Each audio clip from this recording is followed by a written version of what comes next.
McNamara's morons in Vietnam. An insult or a reality of warfare? Let's go. We'll be moving our scope forward in time, from the global catastrophe of World War II to the relatively localized plight of the Vietnam War, or what many Vietnamese refer to as the American War. No country is without sin, especially in times of war, though America's involvement in South Vietnam between 1955 and 1975 remains a topic of controversy, and one particular military recruitment program stains the whole thing with pure folly. That's right, we'll be discussing McNamara's folly, known officially as Project 100,000, in which the United States Department of Defense, spearheaded by Defense Secretary Robert McNamara, sent men that were well below the mental and physical military standards of the time off to fight and die in Vietnam.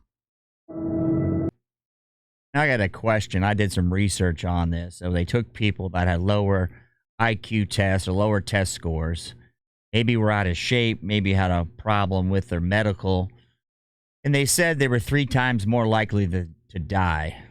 Question for you guys before we continue is, tended to be in the infantry, or was that part of it? They weren't a supply clerk in Saigon. They were in the infantry. In 1966, the US government was calling for more and more young Americans to go and spill their blood in the jungles of Vietnam, drafting almost 50,000 each month.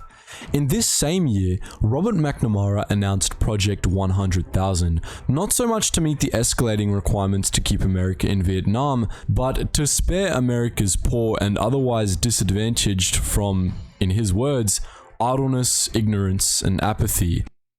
Now, I don't really find much of a difference here. So they didn't want to yank the college deferment waivers, right? So they had to get some more bodies. So instead of yanking deferment waivers or chasing down draft dodgers, they said, let's lower the standard. Does that make them less of a fighter in combat? We're not talking rocket science here.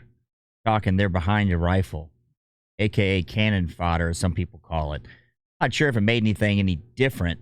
By giving them a chance to earn their fair share of America's abundance and return to civilian life with skills and aptitudes. Basically, McNamara claimed that one of the primary goals of Project 100,000 was to solve societal issues in America. The men recruited in Project 100,000 were known officially as New Standards Men and unofficially as morons. Though morons, I think, is a cruel and inaccurate generalization to make for men who previously fell short of mental or physical military standards. In Project 100,000, all but those scoring in the lowest 10% of the Armed Forces qualification test were accepted. To put it in perspective, more than 80% of NSM were high school dropouts. Around 40% read below a... You gotta take this in the context of current century we're in, current decade. Back then, high school dropouts were probably like somebody with a college degree. In other words, training in high school was a little bit more rigorous. In the below reading level, these scores, at least these tests, were pretty specific. Didn't have all these what ifs. What if you're a purple dinosaur? It's a different reason. I found people to be my age that were high school dropouts from, say, Vietnam, equivalent to at least a high school educated person today. What do you guys think? Put that in the comments. 6th grade level, and around 15% read below a 4th grade level. As for physical standards, they were not directly lowered, though the medically remedial enlistment program was implemented, allowing those with minor and or correctable conditions to be enlisted. Such conditions included, but were not limited to, being no more than 10% under the minimum weight, being no more than 20% over the maximum weight, having undescended testicles, having hernias, having hemorrhoids, and having a deviated nasal septum. In a social context, now that stuff to me seems like pretty common, basic things that don't matter, right? You don't want to have to fix somebody, so the point there is you don't want to get them over there and have to babysit them medically. Why they don't let them in. Someone's got undescended testicles or got a deviated septum. I don't think that's going to keep them from being a lesser troop. Now, the IQ standard, or I should say the ASVAB standard, is a whole nother discussion. Most came from economically unstable homes and non-traditional family structures, with 70% of NSM coming from low-income backgrounds, with 60% coming from single-parent families, and with almost 10% sporting pre-service civil court convictions. All right, let's stop there. 70% from low-income families. Got to compare this to something, right? The Project 100, are they any different than the average draftee or the average person who enlisted in the military to go fight Vietnam? I would say probably not. 70% from low-income families. Well, rich kids are not fighting the wars generally, right, as a percentage of the total. Single-parent families, all these kind of things don't mean anything unless you're comparing them to the other people that were in the military at the time. Considering these percentages, Robert McNamara's purported goal of giving America's poor and otherwise disadvantaged a chance to earn their fair share of their country's abundance and return to civilian life with skills and aptitudes makes at least some sense on paper. To put names on the numbers, the Project 100,000 recruit John Grant, who boasted an IQ of 66, went AWOL 15 times, and another recruit, Kenny Matz, could not take notes nor spell words properly, having suffered a brain injury in his youth. He also went AWOL. Coming from a broken home and unemployment, and with only... Yeah, when you start bringing, there's our 3 guys so far we're talking about, let's say out of 100,000. I don't know, again, if that's different than the total draftees or the total military population in Vietnam at the time.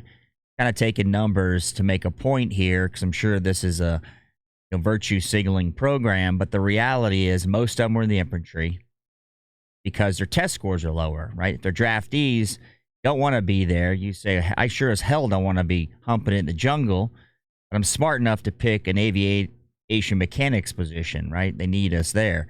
You guys are getting stuck in the infantry, so of course the death toll is going to be higher.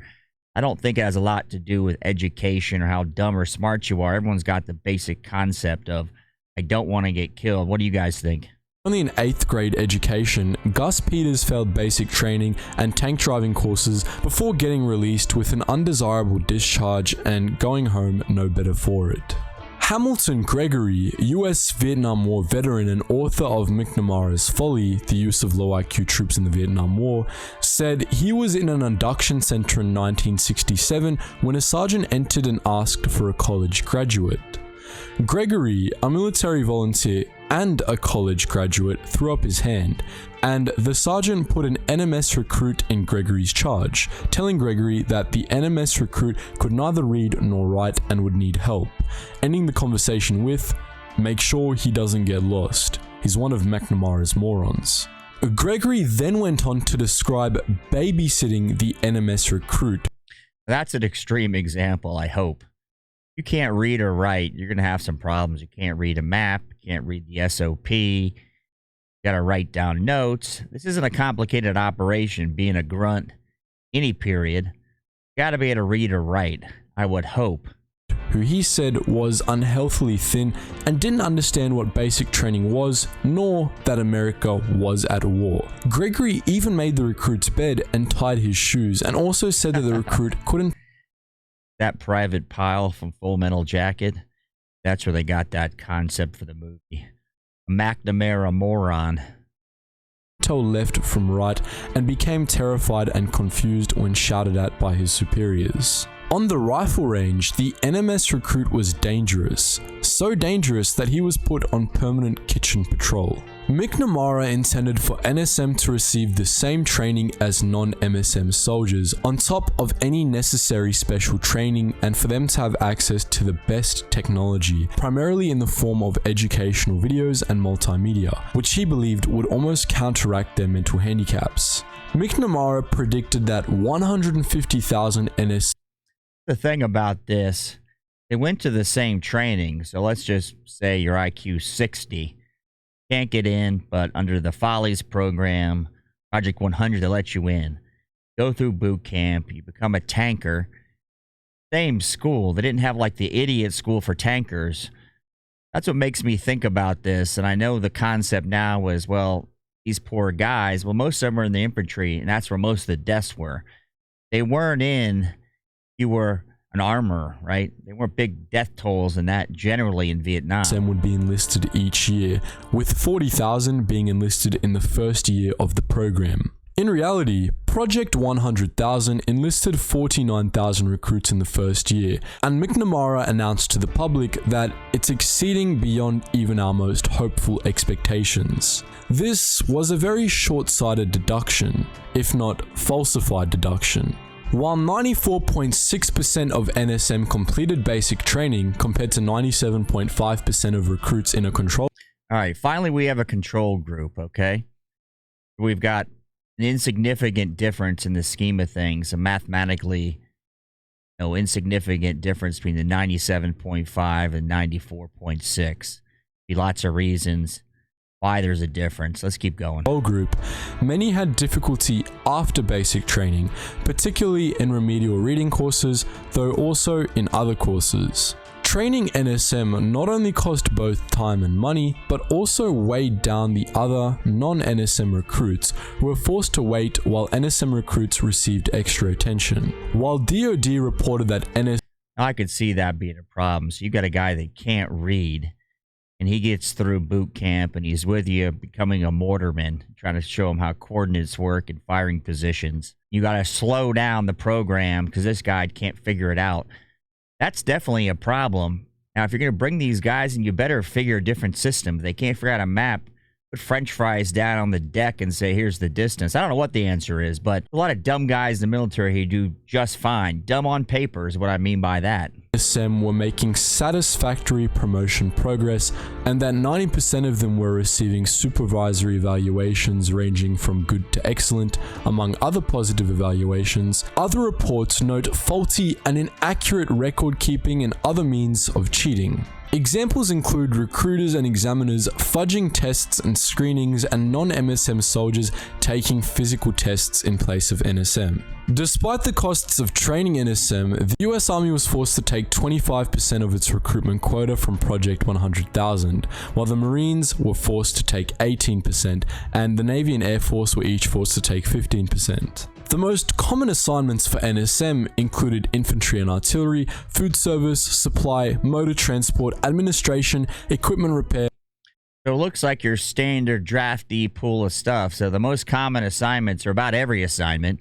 Infantry, artillery, food, like pretty standard bits. So if they could do the job, I'm not too worried about, I don't know how they could do admin if they can't read or write, but you get the point is that not like one job they were thrust into, at least from this video. Reality was they were mostly in infantry. And the Army got 60% of them. The Marine Corps got 10, and they were filtered throughout the Air Force and the Navy. If you look in the description, I got some links to the actual stats. Y communications, seamanship, combat engineering, and military police. These are all assignments which, again, giving Robert McNamara some credit, should develop skills translatable to civilian life. With that said, around 40% of NSM received combat assignments, and 37% of that 40% fought as infantry in Vietnam. Between October 1966 and December 1971, 354,000 NSM served in the US military, with more than 90% being accepted due to lower mental standards and the remainder being accepted under the MREP. Of these men, whose average age was 20, around 55% volunteered. This is no different than World War II, right? They did the same thing. They didn't call McNamara's morons. You would never say that about World War II because revered war. Vietnam, not so much. So here we go again, demonizing the guys. And if you were a McNamara moron or Project 100,000, don't put your time in. It's a little demeaning fashion in which this guy's doing the video, but I get it. The rest were drafted. To the American military, Project 100,000 was an absolute disaster. NSM struggled to absorb military training and were outright incompetent in combat, not only endangering other non-NSM soldiers, but also themselves, boasting 3 times the fatality rate of non-NSM soldiers. In total, just under 5,500 NSM soldiers perished in the American War, while some 20,000 were wounded and many deserted or went otherwise AWOL. To say it in another way, around 10% of NSM were killed, wounded, or dishonorably discharged in their first 18 months of. Yeah, I don't know how much that varies from reality. Other draftees, but they were mostly in the infantry, right? They showed this graphic where they could be an admin. That's just not true. They're mostly in the infantry, so there's going to be a higher death toll there. I don't know if there's any back channels where they put them in worse positions. What do you guys think? Is that possible? I doubt it, because they're going to be filtered out throughout the whole military, in particular the Army in this case. They're going to be in every other, filling in gaps in every platoon and every company. Service. Project 100,000 was also a failure back on American soil, as it failed to remedy the societal issue McNamara claimed it would. NSM servicemen failed to learn and or translate military skills into civilian society and or find employment, and for many, circumstances became even worse than they were before military service. Many carried physical and emotional wounds which made civilian life impossible. Others were. All right, that has nothing to do with Project 100,000. The PTSD is what he's talking about. Whether they were a Rhodes Scholar, they were McNamara Moron, PTSD is going to be the same, especially when you come back to the United States. People are taking a dump on you. The government just goes along. Were carried home in caskets. War correspondent Joe Galloway wrote a commentary for McClatchy DC after McNamara died in his sleep in 2009. A section of the commentary read, "The young men of Project 100,000 could not be taught any more demanding job than trigger pulling, so most went straight into combat. These almost helpless young men died in action in the jungles at a rate 3 times higher than the average draftee." Yeah, but they don't say the average draftee that were in combat in infantry. I really highly doubt that you couldn't be, 6-year-olds can run around the woods and play tag, airsoft, right? They probably got an IQ of 60. I just don't think that mattered as much as where they were placed in the military and what time period. The good book says we must forgive those who trespass against us, but what about those who trespass against the most helpless among us? Those willing to conscript the mentally handicapped, the most innocent, and turn them into cannon fodder. In her article, Project 100,000, The Great Society's Answer to Military Manpower Needs in Vietnam, Lisa Xiao suggests the DoD used Project 100,000 to fight the war on poverty in America and the American war in Vietnam simultaneously. She aligns with the view that the DoD was serving their own interests while operating under the guise of Project 100,000. Sure, there's lots of moving parts to this, whether yanked 100,000 young men off the streets to give them a job. Yeah, it helps with the poverty numbers. It helped fund the war, keep draft deferments. So kids are in college, they got drafted, using a college deferment out of the line of combat. Of course it does. Do I think they're any lesser effective fighting force? Maybe a lesser, but not much. Reality check here. Most of them can follow basic commands. Kicking a door in, running a patrol, or being a point man, knowing who to shoot at. I think the draftee situation with AWOL and deserters, that was across the board. I don't think this program brings into account people who just went AWOL and never showed up for their draft, a la Bill Clinton, and went to Canada. Was Robert McNamara sincere with his intentions to spare America's poor and otherwise disadvantaged from idleness, ignorance, and apathy, or was Project 100,000 a ploy to bring more cannon fodder to the American war in Vietnam? Well, I think that's a good ending. What do you guys think? Was Project 100,000 bringing more cannon fodder to Vietnam? Number one. Number two, to keep draft deferments from having to come up, so college kids. Was it a good reason? Number three, help with the war on poverty. There's probably several reasons there. Put that in the comments and let me know, and I'll see you in the next video.